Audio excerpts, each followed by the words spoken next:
வணக்கம் ரசிகர்களே, இன்னைக்கு நம்ம இந்த வீடியோல பார்க்க போறது 1980ஆம் ஆண்டின் டாப் 10 திரைப்படங்கள் தான் பார்க்க போறோம். இந்த 80ஸ்ல பாத்தீங்கன்னா நிறைய வெற்றி படங்கள் இருக்கு. பட் நான் இந்த டாப் 10ல எடுக்க போறது வெறும் 10 படங்கள் மட்டும் தான். 80ஸோட தொடக்கமா நம்ம இந்த இயர் ஆரம்பிக்கிறோம். ஆக்சுவலி இந்த டைம்ல பாத்தீங்கன்னா நிறையவே நல்ல படங்கள்லாம் இருக்கும். இன்னைக்கு நம்ம பெரிய லெஜெண்டா பார்த்துட்டு இருக்க எல்லாரும் பாத்தீங்கன்னா 80ஸ்ல வந்து புதுமுகங்களா இருந்திருக்காங்க. 80ஸ்ல வளர்ந்து வந்தவங்களா இருந்திருக்காங்க. 80s ஆட்சி பண்ணிருக்காங்க. 80s பத்தி பேசணும்னா இன்னும் நிறைய விஷயங்கள் இருக்கு. ஃபர்ஸ்ட் சொல்ல போனாக்கா யூடியூப்ல யாருமே 80s டாப் 10 கவுண்டர்லாம் போட்டதே கிடையாது. சோ இத நம்ம சேனல்ல ஒரு யூனிக் கண்டென்ட்டா போடணும்னு ரொம்பவே ஆசைப்படுறேன் நண்பா. சேம் டைம் இந்த டாப் 10 உங்களுக்கு பிடிக்கும். ஏன்னு பாத்தீங்கன்னா இதுல இருக்க படங்களும் நீங்க நிறைய பார்த்திருப்பீங்க, ரசிச்சிருப்பீங்க. இப்ப 2010 கேட்டு இருக்க நிறைய பேருக்கும் இந்த 80s கண்டிப்பா உங்களை கேட்க வைக்கும்ன்ற நம்பிக்கையும் எனக்கு இருக்கு. என் நம்பிக்கை எந்த அளவுக்கு நிஜமாகுன்றதை நான் ஃபியூச்சர்ல பாக்குறேன். இப்போ நம்ம 90s 80s டாப் 10 கவுண்டவுன் என்னன்றதை பாத்துருவோமா?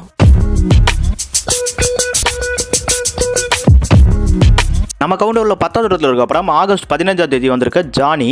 ரஜினிகாந்த், ஸ்ரீதேவி, தீபா இவங்களா நடிச்சிருந்த ஜானி படத்தை ஜே மகேந்திர டைரக்ட் பண்ணிருப்பாரு. இந்த படத்துக்கு மியூசிக் கம்போஸ் பண்ணிருக்கிறது இளையராஜா. இந்த படத்துல ரஜினிகாந்த் டபுள் ஆக்ஷன்ல நடிக்கிறாரு. சேம் டைம் எல்லா பாட்டும் பாத்தீங்கன்னா மிகப்பெரிய வெற்றி அடைஞ்சிருக்கு. ரஜினியோட மிகப்பெரிய பிளாக் பஸ்டர் அண்ட் அவார்டு வாங்கி கொடுத்த முள்ளு மலரும் படத்துக்கு அப்புறம் மகேந்திரன் ரஜினி வச்சு டைரக்ட் பண்றாரு ஜானி படம். இருந்தாலும் ஜானி படம் தியேட்டர்ல வரும்போது பாத்தீங்கன்னா படம் வந்து எதிர்பார்த்த அளவுக்கு இல்லைன்னு சொல்லிட்டு 2 வாரத்துக்கு ரொம்பவே சுமாரா தான் ஓடி இருக்கு. அதுக்கப்புறம் நிறைய விமர்சன ரீதியா பாராட்டும் பொழுது ஏ சென்டர், பி சென்டர் இந்த மாதிரி ஆடியன்ஸ் வந்து ஜானி படத்துக்கு ரொம்பவே ஈர்க்கப்பட்டு 3வது வாரத்துக்கு மேல இந்த படம் பிக்கப் ஆகி 100 நாளைக்கு மேல நல்லாவே ஓடி இருக்கு. 1980ஸ்ல தியேட்டர்ல ரிலீஸ் ஆகும்போதும் ஜானி படம் கமர்ஷியலா ஹிட் ஆகி இருக்கு.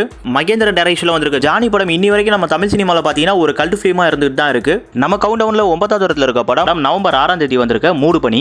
ஷோபா, பிரதாப், மோகன் இவங்களா நடிச்சிருந்த மூடு பனி படத்தை பாலு மகேந்திரா டைரக்ட் பண்ணிருப்பாரு. இந்த படம் தான் அவருக்கு 2வது படமா இருந்திருக்கு தமிழ்ல. படத்துக்கு மியூசிக் கம்போஸ் பண்ணிருக்கிறது இளையராஜா. இந்த படத்தோட மியூசிக்லாம் பாத்தீங்கன்னா த்ரில்லிங் மியூசிக்லாம் அந்த அளவுக்கு செமையா பண்ணிருப்பாரு. படம் ஃபுல்லாவே வேற லெவல்ல இருக்கும். என் இனிய பொன்னிலாவேன்னு சொல்லிட்டு ஒரு எவர்கிரீன் சாங் இருக்கும் பாத்தீங்களா, பிரதாப் போத்தன் பாடுவாரு. அந்த சாங் இடம்பெற்று இருக்கிறது மூடு பனி படம் தான். நிறைய பேர் மைக் மோகனுக்கு நெஞ்சத்துக்கு இல்லாததான் முதல் படம் நினைச்சிட்டு இருப்பாங்க. ஆனா மோகனுக்கு வந்து மூடு பனி தான் முதல் படமா இருந்திருக்கு. ஆக்சுவலி இந்த படத்துல கூட அறிமுகம் கோகிலா மோகன் போடுவாங்க. கோகிலான்ற படத்தை வந்து பாலு மகேந்திரா தான் கன்னடத்துல டைரக்ட் பண்ணியிருந்தாரு. சோ அவர் தான் நம்ம தமிழ்ல மோகனை அறிமுகப்படுத்தி இருப்பாரு. இந்த படத்தோட ஹீரோயினுக்கு இதுதான் கடைசி படமா இருந்திருக்கு.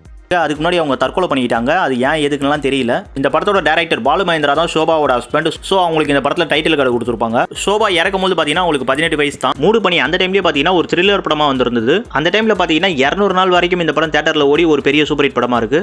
நம்ம கவுண்டவுன்ல 8வது இடத்துல இருக்க படம் ஜூன் 4ஆம் தேதி வந்திருக்க அன்புக்கு நான் அடிமை. ரஜினிகாந்த், விஜயன், சுஜாதா இவங்களா நடிச்சிருந்த அன்புக்கு நான் அடிமை படத்தை ஆர் தியாகராஜன் டைரக்ட் பண்ணிருப்பாரு. இந்த படத்துக்கு மியூசிக் கம்போஸ் பண்ணிருக்கிறது இளையராஜா. அன்புக்கு நான் அடிமை படத்தோட ப்ரொடியூசர் தேவர் பிலிம்ஸ். அந்த டைம்ல பாத்தீங்கன்னா தேவர் பிலிம்ஸ்ன்றது மிகப்பெரிய ப்ரொடக்ஷன் கம்பெனி. ஆக்சுவலி இது 80ஸ்ல இல்ல 50ஸ்ல இருந்தே இருக்கு. 80ஸ்ல எல்லாம் பாத்தீங்கன்னா பீக் டைம். சோ இந்த படத்துக்கு ரொம்பவே பெரிய எதிர்பார்ப்பு இருந்தது, பெரிய ஓப்பனிங்கும் இருந்தது. சேம் டைம் அன்புக்கு நான் அடிமை படம் பாத்தீங்கன்னா தெலுங்கு அண்ட் தமிழ் இந்த 2 வெர்ஷன்லயுமே ரிலீஸ் ஆச்சு. ஒரே ஸ்டோரியில இந்த ரெண்டுலயுமே பாத்தீங்கன்னா ஆர்டிஸ்ட் சேஞ்ச் ஆஃப் மேக் பண்ணிருப்பாங்க. ஏன்னா நம்ம தலைவருக்கு பாத்தீங்கன்னா தெலுங்குலயும் நல்ல ஒரு மார்க்கெட் இருந்தது. சோ அதனால இந்த வேலை பார்த்திருப்பாங்க. அன்புக்கு நான் அடிமை படம் ரிலீஸ் ஆகும்போது பாத்தீங்கன்னா பில்லாவோட எதிர்பார்ப்பும் இந்த படத்து மேல இருந்தது. ரஜினிக்கு அப்போ ஒரு பெரிய ஐப் இருந்தது. சோ இந்த படமும் பாத்தீங்கன்னா நல்ல கமர்ஷியல் படம். அதனால தியேட்டர்ல ரிலீஸ் ஆகும்போது ரொம்பவே நல்லா ஓடி ஒரு பெரிய சூப்பர் ஹிட் படமா இருக்கு. நம்ம கவுண்டவுன்ல 7வது இடத்துல இருக்க படம் ஆகஸ்ட் 29ஆம் தேதி வந்திருக்க வண்டி சக்கரம்.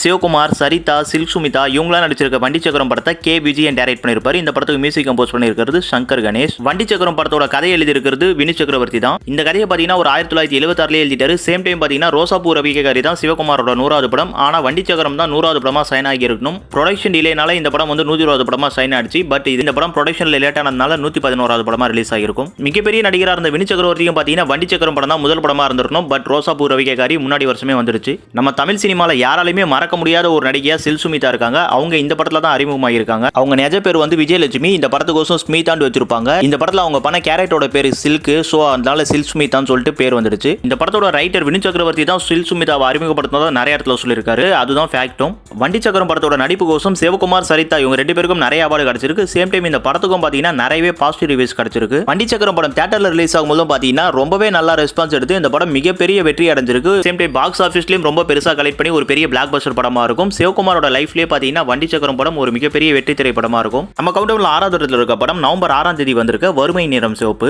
கமலஹாசன், ஸ்ரீதேவி, பிரதாப் போத்தன் இவங்களா நடிச்சிருந்த வறுமை நிறம் சிவப்பு படத்தை பாலச்சந்தர் டைரக்ட் பண்ணிருப்பாரு. இந்த படத்துக்கு மியூசிக் கம்போஸ் பண்ணிருக்கிறது MS விஸ்வநாதன். வறுமை நிறம் சிவப்பு படம் தான் திலீப் அண்ட் SV சேகருக்கு அறிமுகமான படம். இதுக்கு படத்திலேயே டைட்டில் கார்டும் கொடுத்திருப்பாங்க. பட் SV சேகர் இதுக்கு முன்னாடியே வந்து நினைத்தாலே இனிக்கும் படத்தில் சின்னதா ஒரு கேரக்டர் பண்ணிருப்பாரு.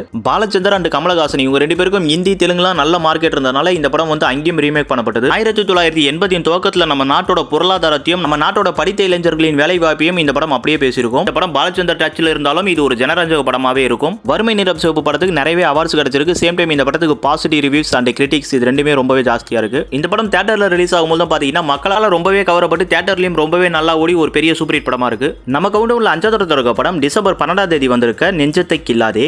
சுகாசனி, பிரதாப் போத்தன், மோகன், சரத் பாபு இவங்களா நடிச்சிருந்த நெஞ்சத்தை கில்லாதே படத்தை ஜே மகேந்திரன் டைரக்ட் பண்ணிருப்பாரு. நம்ம தெரியல வில்லனா ஒருவர் பாத்தீங்களா, அந்த தாத்தா தான். இந்த படத்துக்கு மியூசிக் கம்போஸ் பண்ணிருக்கிறது இளையராஜா. இந்த படத்துல பாத்தீங்கன்னா பருவமேட்டு ஒரு சாங் வரும். அந்த சாங் பாத்தீங்கன்னா பெரிய ஹிட் ஆச்சு. அந்த சாங்ல நீங்க கேட்டீங்கன்னா டொக்கு டொக்குன்னு சவுண்ட் வரும், ஜாக்கிங் போற சவுண்ட் மாதிரி இருக்கும். பட் அது ரீ ரெக்கார்டிங்ல பாத்தீங்கன்னா தொடையிலே தட்டி அந்த சவுண்ட் கொடுத்ததா வந்து அந்த டீம் சொல்லிருக்காங்க. இந்த படத்தோட ஹீரோயினி சுகாசனிக்கு இதுதான் முதல் படமா இருந்திருக்கு. நம்ம மோகனுக்கு இது தமிழ்ல 2வது படமா இருந்தாலும் இதுலயும் அவர் பாத்தீங்கன்னா ஒரு சோலோ ஹீரோ கிடையாது, ஒரு டாப் லீட் ரோல் தான் பண்ணிருப்பாரு. இந்த படத்துல சரத் பாபு அண்ட் பிரதாப் போத்தன் இவங்களும் ஒரு ஹீரோ மாதிரி பண்ணிருப்பாங்க. நெஞ்சத்தை கில்லாதே படம் positive reviews and best critics மட்டும் இருந்தது இல்லாம நிறைய அவார்டுகள் வாங்கியிருக்கு. அது மட்டும் இல்லாம தேசிய விருதுகளும் நிறையவே வாங்கியிருக்கு. மகேந்திரன் டைரக்ஷன்லாம் எல்லாம் கண்டிப்பா டிஃபால்ட்டா இருக்க தான் செய்யும். இந்த படம் அவார்டோட மட்டும் நிப்பாட்டி இல்லைங்க. இந்த படம் தியேட்டர்ல வெளியே வரும்போது பாத்தீங்கன்னா 365 நாளைக்கு மேல ஓடி இருக்கு. அதாவது ஒரு வருஷத்துக்கு மேல ஓடின படம். சில இடங்களை வந்து 500 நாள் வரைக்கும் கூட ஓடி இருக்குன்னு சொல்றாங்க. நெஞ்சத்தை இல்லாத படம் பாத்தீங்கன்னா தியேட்டர் ரெஸ்பான்ஸ் அந்த ஆடியன்ஸ் ரெஸ்பான்ஸோட ஒரு மிகப்பெரிய பிளாக் பஸ்டர் படமா இருக்கு. நம்ம கவுண்டவுன்ல 4வது இடத்துல இருக்க படம் மே 2ஆம் தேதி வந்திருக்க ஒரு தலை ராகம். சங்கர், ரூபா, ரவீந்தர் இவங்களாம் நடிச்சிருந்த ஒரு தலை ராகம் படத்தை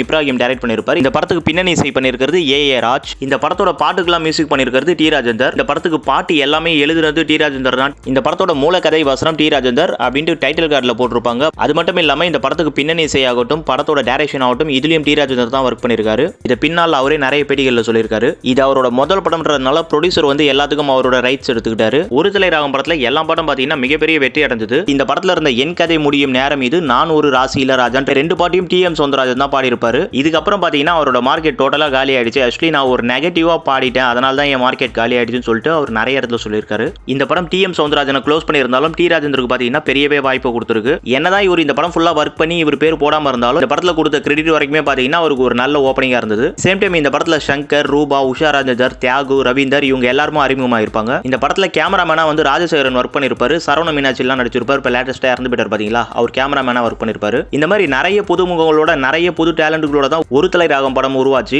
இவங்களாம் பாத்தீங்கன்னா மாயாவரம் கேங்ன்ற மாதிரி சொல்லுவாங்க. அப்படி உருவாகி இருந்த ஒரு தலை ராகம் படம் தியேட்டர்ல ரிலீஸ் ஆகும்போது பாத்தீங்கன்னா பெருசா ரெஸ்பான்ஸே கிடையாது. பட் அடுத்த 2 வாரத்துல பாத்தீங்கன்னா இந்த படத்து மேல நிறையவே பாசிட்டிவ் ரிவ்யூஸ் வர ஆரம்பிச்சு. சேம் டைம் இந்த படம் பாத்தீங்கன்னா அந்த காலத்து இளைஞர்கள் மத்தியிலும் காதலர்கள் மத்தியிலும் பெருசா பேசப்பட்டது இல்லாம இந்த படம் வந்து பாத்தீங்கன்னா ஒரு ட்ரெண்ட் சென்டிங் மூவியாவே இருந்தது. அதுக்கப்புறம் பிக்கப் எடுத்த ஒரு தலை ராகம் படம் பாத்தீங்கன்னா ஒரு வருஷத்துக்கு மேல நிறைய தியேட்டர்ல ஓடி இருக்கு. சில படங்கள் என்னதான் நல்லா ஓடி இருந்தாலும் பாத்தீங்கன்னா ஆடியன்ஸ் மறந்துடுவாங்க. ஆனா இந்த ஒரு தலை ராகம் படம் பாத்தீங்கன்னா நிறைய பேருக்கு பாத்தீங்கன்னா மெமரபிளாவே இருந்துட்டு இருந்தது. நம்ம கவுண்டவுன்ல 3வது இடத்துல இருக்க படம் டிசம்பர் 20ஆம் தேதி வந்திருக்க முரட்டுக்காலை. ரஜினிகாந்த், ரதி, ஜெய்சங்கர் இவங்களா நடிச்சிருந்த முரட்டுக்காலை படத்தை எஸ்பி முத்துராமன் டைரக்ட் பண்ணிருப்பாரு. இந்த படத்துக்கு மியூசிக் கம்போஸ் பண்ணிருக்கிறது இளையராஜா. இந்த படத்தை ப்ரொடியூஸ் பண்ணிருக்கிறது ஏவிஎம் ஒரு மிகப்பெரிய நிறுவனம். ஏவிஎம் ரஜினி கூட்டணியில வந்த முதல் படம் முரட்டுக்காலை தான். அதுக்கப்புறம் அவங்க நிறைய படங்கள் பண்ணிருப்பாங்க. 1960களில இருந்தே மிகப்பெரிய ஹீரோவா இருந்த ஜெய்சங்கர் முரட்டுக்காலை படத்துல தான் முதல் முறையா வில்லனா பண்ணிருக்காரு. அதுக்கு முன்னாடி அவர் 175 படம் நடிச்சிருக்காரு. முரட்டுக்காலை அவருக்கு 176வது படம். இந்த படத்துல ஜெய்சங்கருக்கு முன்னாடி இவங்க வில்லனா கேட்டிருந்தது நம்ம கேப்டன் விஜயகாந்த் தான்.